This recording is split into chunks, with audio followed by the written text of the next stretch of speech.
بسم اللہ الرحمن الرحیم۔ اے لوگو جو ایمان لائے ہو، جب تم نماز کے لیے اٹھو تو اپنے چہروں اور اپنے ہاتھوں کو کونیوں تک دھو لو اور اپنے سروں کا مسح کرو اور اپنے پاؤں کو ٹخنوں تک دھو لو، اور اگر تم جنابت میں ہو تو غسل کرو، اور اگر تم مریض ہو یا سفر میں ہو یا تم میں سے کوئی قضائے حاجت سے آیا ہو یا تم نے عورتوں سے مباشرت کی ہو، پھر تم پانی نہ پاؤ تو پاک مٹی سے تیمم کرو، سو اپنے چہروں اور ہاتھوں پر اس سے مسح کرو۔ اللہ تعالیٰ ارادہ نہیں رکھتا کہ تم پر کوئی تنگی کرے، لیکن وہ ارادہ رکھتا ہے کہ تمہیں پاک کرے اور تاکہ تم پر اپنی نعمت پوری کرے، تاکہ تم شکر کرو اور اپنے اوپر اللہ تعالیٰ کی نعمت کو یاد کرو اور اس کے عہد کو بھی جو اس نے تم سے مضبوط باندھا تھا، جب تم نے کہا تھا کہ ہم نے سنا اور ہم نے مانا، اور اللہ تعالیٰ سے ڈر جاؤ، بلا شبہ اللہ تعالیٰ سینوں والی بات کو خوب جاننے والا ہے۔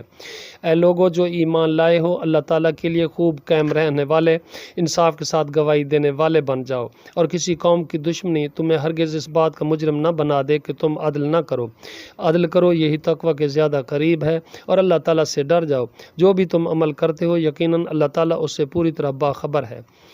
ان لوگوں سے جو ایمان لائے اور جنہوں نے نیکیاں کی ہیں، اللہ تعالیٰ نے وعدہ کیا ہے کہ ان کے لیے بڑی بخشش اور بہت بڑا اجر ہے، اور جن لوگوں نے کفر کیا اور ہماری آیات کو جھٹلایا، ایسے لوگ دوزخ والے ہیں۔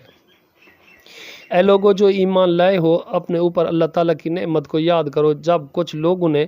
ارادہ کیا تھا کہ وہ تمہاری طرف اپنے ہاتھ بڑھائیں، چنانچہ اللہ تعالیٰ نے ان کے ہاتھوں کو تم سے روک دیا، اور اللہ تعالیٰ سے ڈر جاؤ، پس لازم ہے کہ مومن اللہ تعالیٰ پر توکل کرے۔